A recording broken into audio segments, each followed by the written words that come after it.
So ayan mga kaibigan, binaklas na natin yung engine ng Raider 150. Ayan. So may tira pa siyang mga tubig sa loob. Ayan. Ito. Ayan. Okay. Muntik na ang kalawangin yung block. Ayan o. Nakita niyo mga kaibigan o. Muntik na ang kalawangin yung kanyang block. Ayan. So kaya ako binaklas kasi para malinis ko na rin yung mga bearing. Makita natin kung alin yung may mga problemang bearing ayan. Pati lining linisin na rin natin kasi yung clutch lining niya baka kalawangin din yung mga plates. Ayan, okay. So daming tubig. Ayan. Naghalo na yung tubig tsaka langis. Ayan. Tapos i-check natin kung alin dito yung may singaw. Ayan. Sumingaw yung valvula gawa nung nag-loose compression siya mga kaibigan kasi nga nung umaandar to biglang namatay nung nabaha. Ayan, pumasok kasi sa carburetor, naka-open carb kasi siya. Ayan.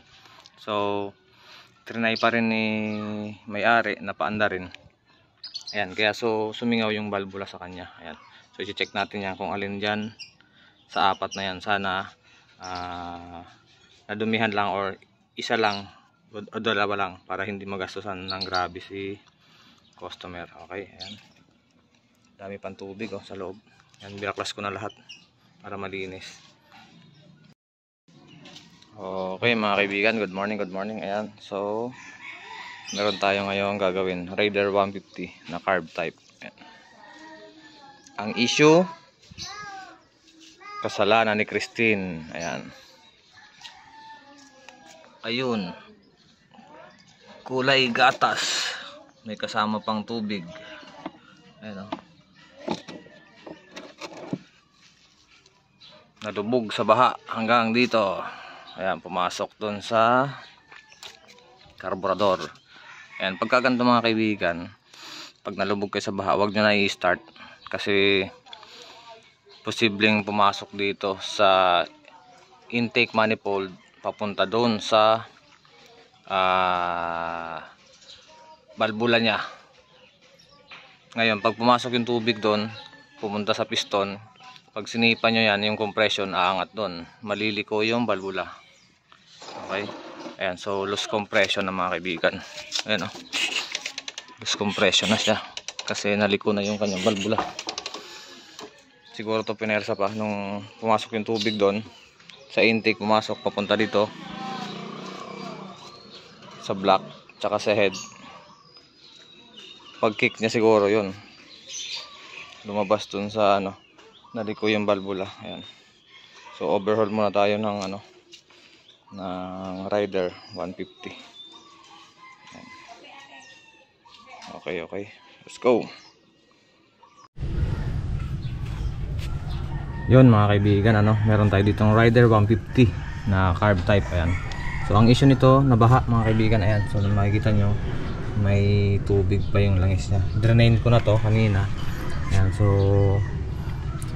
binaklas ko na lahat okay. Ayan, so grabe ang tubig. Ayan muntik pa kalawangin yung block. Ayan, okay. So ito kasi lampas kalahati hanggang doon sa may tangke inabot ng tubig. Ayan. Actually ito umaandar to nung tumirik.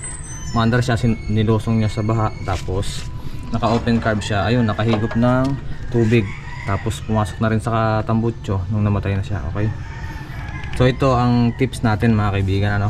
Ayan, pag kayo po ay nabaha or nalubog sa baha yung inyong motor, ayan, huwag nyo na pong pwersahin na paandarin o i-kickstart ayan, okay. So ang gagawin nyo po pagka ganun na baha, tatanggalin nyo po yung spark plug. Ayan. So ito, tatanggalin nyo po yung spark plug, tapos tatanggalin nyo yung tambutso. Ayan. Tambutso mga kaibigan, tatanggalin nyo para pag kickstart nyo, ayan, lalabas yung tubig. Lalabas yung tubig dito sa spark plug at ilalabas din dito yung tubig sa tambutso. Okay, yan. So nangyari kasi dito, habang umaandar ang motor, nakahigop sa intake, pumunta dun sa loob ng piston. Ayan, syempre pag lumubog yung piston, papasok yung tubig dyan. Ayan. So ngayon, magkakaroon siya ng tubig, yung compression niya hindi niya na mai-release. Ang mangyayari, maliliko ngayon yung valvula. Ayan, ito yung valvula mga kaibigan. Ayan. Kaya kung maaari, huwag nyo na pong puwersahin pag kayo tumirik sa baha or kayo na baha, na nalubog sa baha yung motor nyo. Ang gagawin nyo, drain nyo yung langis, ayan, para mawala yung tubig.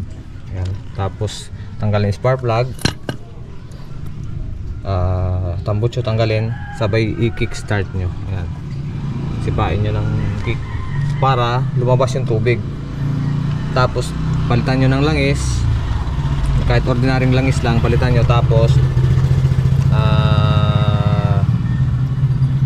saka nyo paandarin, palitan nyo ng bagong spark plug, tapos paandarin nyo. Pag umandar, i-flashing nyo yung yung langis para malinis, okay? So yun lamang mga kaibigan, quick tips lamang ito, sana nakatulong sa inyo itong video natin. Ayan. So binaklas ko na para malinis ko na rin yung loob, okay? So ang problema lang dito, itong valvula nya, nag-loose compression siya, sumingaw. Kaya i-check natin kung alin dito yung singaw. Nag-loose compression siya kasi pinersa pa nito ng may-ari nung namatay na siya, pinersa pa paanda rin. Ano? Okay?